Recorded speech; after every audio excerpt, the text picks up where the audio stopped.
Bismillahirrahmanirrahim. Perkenalkan, nama saya Syafri Zikranur, NIM 18 30 10 11 13. Saya akan mempresentasikan makalah kelompok 9, yaitu tentang sumber data penelitian kualitatif. Salah satu pertimbangan dalam memilih masalah penelitian adalah ketersediaan sumber data.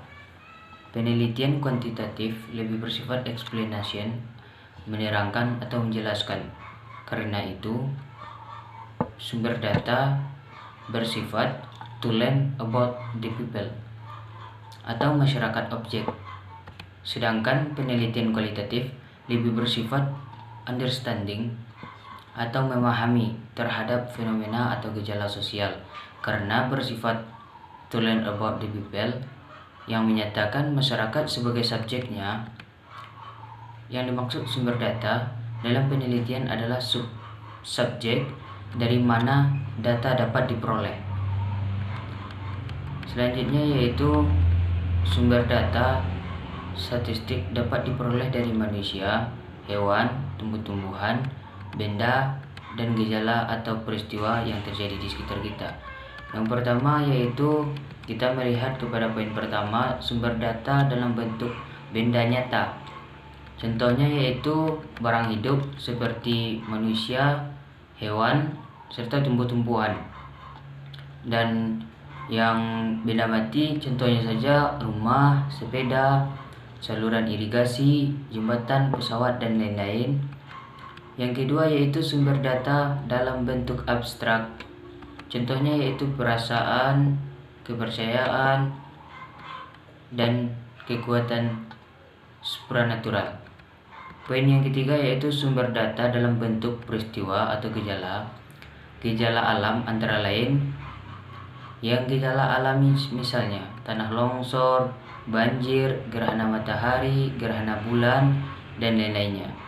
Yang B yaitu yang non alami, misalnya meningkatnya kenakalan remaja, meningkatnya persatuan dan kesatuan bangsa, budaya membaca pada anak. Ketepatan memilih dan menentukan jenis sumber data akan menentukan kekayaan data yang diperoleh. Jenis sumber data, terutama dalam penelitian kualitatif, dapat diklasifikasikan sebagai berikut. Yang pertama, narasumber. Yang kedua, peristiwa atau aktivitas. Yang ketiga, tempat atau lokasi. Yang keempat yaitu dokumen atau arsip. Jadi itulah 4 poin yang harus dipenuhi dalam melakukan penelitian kualitatif sumber data. Yang poin B yaitu sumber-sumber data kualitatif. Sumber data kualitatif adalah sumber data yang disuguhkan dalam bentuk 2 parameter atau abstrak, misalnya saja banyak sedikit, tinggi atau rendah, tua atau muda, panas atau dingin, situasi aman atau tidak aman, baik, buruk, dan lain-lainnya. Agar data tersebut dapat dianalisis dengan metode statistik, maka data kualitatif harus ditransformasikan menjadi data yang bersifat kuantitatif. Poin yang pertama yaitu sumber data primer. Data primer adalah informasi yang diperoleh langsung dari pelaku yang melihat dan terlibat langsung dalam penelitian yang dilakukan oleh peneliti. Dalam pencarian data primer ada 3 dimensi yang perlu diketahui. Yang pertama yaitu kerahasiaan, yang kedua struktur, dan yang ketiga yaitu metode koleksi. Ada beberapa dalam mengumpulkan atau mendapatkan data primer, antara lain yaitu metode interview yang disebut dengan wawancara. Maka ada beberapa pendapat mengatakan interview adalah salah satu mengumpulkan informasi dengan mengajukan pertanyaan secara lisan untuk dijawab secara lisan pula. Menurut Supardi, metode wawancara adalah proses tanya jawab dalam penelitian yang berlangsung secara lisan. Dari beberapa definisi dan penjelasannya di atas dapat diambil beberapa kesimpulan, antara lain wawancara merupakan teknik pengumpulan data dalam metode survei yang menggunakan pertanyaan secara lisan kepada responden atau subjek penelitian. Poin yang A yaitu teknik wawancara dilakukan jika peneliti memerlukan komunikasi atau hubungan dengan responden. Yang B-nya, data yang dikumpulkan umumnya berupa masalah tertentu yang bersifat kompleks. Yang C-nya yaitu teknik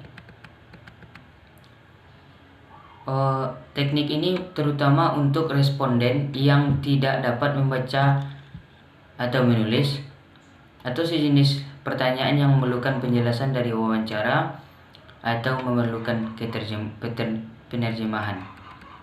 Ada beberapa langkah dalam persiapan untuk melakukan wawancara. Di antaranya, poin yang A, jelaskan kerangka wawancara kepada subjek yang meliputi hal-hal berikut: isu apa yang akan dibahas dan mengapa isu itu diangkat, untuk apa informasi digunakan, apa di balik itu, bagaimana wawancara akan dilakukan. Yang ketiga, yang B yaitu ciptakan atmosfer yang baik yang meliputi bersikap rileks atau setidaknya timbulkan kesan rileks, mencoba memahami pesan lawan bicara. Apapun yang disampaikan merupakan informasi yang bermakna. Berikan lawan bicara ruang untuk mengeluarkan pandangannya. Yang ketiga yaitu berikan kesempatan wawancara untuk berkembang dengan cara yaitu menanyakan pertanyaan pendek atau mudah sehingga memungkinkan subjek mengembangkan jawaban secara mendetail. Yang D-nya yaitu gunakan bahasa yang wajar, yang mudah dipahami oleh narasumber dan berlaku dalam lingkungan di mana wawancara dilakukan sehingga mudah untuk dipahami. Jadi jangan menggunakan kata-kata yang sulit dipahami atau bahasa tinggi yang sulit dipahami oleh narasumber tersebut. Dalam pelaksanaan metode wawancara ada beberapa keunggulan dan juga kelemahan metode ini. Antara lain yaitu, yang pertama, peneliti dapat membantu menjelaskan lebih jika ternyata responden mengalami kesulitan menjawab yang diakibatkan ketidakjelasan pertanyaannya. Jadi itu tadi, maka gunakan bahasa atau kata-kata yang mudah dipahami. Yang B itu peneliti dapat mengontrol jawaban responden secara lebih teliti dengan mengamati reaksi atau tingkah laku yang diakibatkan oleh pertanyaan dalam proses wawancara. Yang ketiga, peneliti dapat memperoleh informasi yang tidak dapat diungkapkan dengan cara kuesioner atau observasi. Yang D-nya yaitu peneliti memperoleh rata-rata jawaban yang relatif tinggi dari responden. Kekurangannya yang pertama, biaya lebih besar jika responden yang akan diwawancara berada di beberapa daerah terpisah. Itu kita contohnya saja memerlukan transportasi ke sana, lalu balik lagi untuk mendapat responden dari kisah tersebut. Yang B-nya yaitu responden mungkin meragukan kerahasiaan informasi yang diberikan. Ya, itu mungkin saja terjadi karena takut atau khawatir, jadi responden tidak memberikan jawaban karena itu merupakan suatu kerahasiaan. Yang ketiga, responden bisa menghentikan wawancara kapanpun. Yang terakhir yaitu membutuhkan waktu yang lama. Yang kedua yaitu metode observasinya. Observasi merupakan salah satu teknik pengumpulan data yang tidak hanya mengukur sikap dari responden atau wawancara dan angket, namun jika dapat digunakan untuk merekam berbagai fenomena yang terjadi atau situasi kondisi. Teknik ini digunakan bila penelitian ditujukan untuk memperoleh perilaku manusia, proses kerja, gejala-gejala alam, dan dilakukan pada responden yang tidak terlalu besar. Observasi partisipan adalah observasi atau orang yang melakukan observasi turut ambil bagian atau berada dalam keadaan objek yang diobservasi. Karena poin pertama menjelaskan observasi non-partisipan merupakan suatu proses pengamatan observasi tanpa ikut dalam kehidupan orang yang diobservasi dan secara terpisah berkedudukan sebagai pengamat. Poin yang B menjelaskan pendapat dari Muhammad M. Burhan, yaitu poin yang pertama, observasi partisipasi adalah metode pengumpulan data yang digunakan untuk menghimpun data penelitian melalui pengamatan dan penginderaan di mana peneliti terlibat dalam keseharian informasi. Yang poin B-nya yaitu observasi tidak terstruktur ialah pengamatan yang dilakukan tanpa menggunakan pedoman observasi, sehingga peneliti mengembangkan pengamatannya berdasarkan perkembangan yang terjadi di lapangan.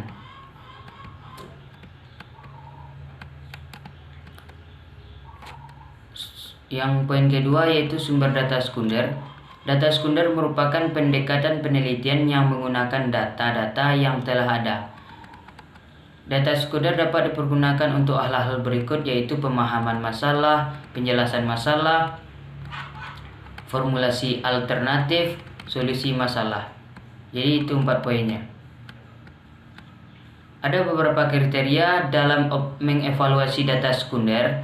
Yang pertama yaitu waktu keberlakuannya, kesesuaian masalah, ketepatan, dan yang terakhir yaitu biaya.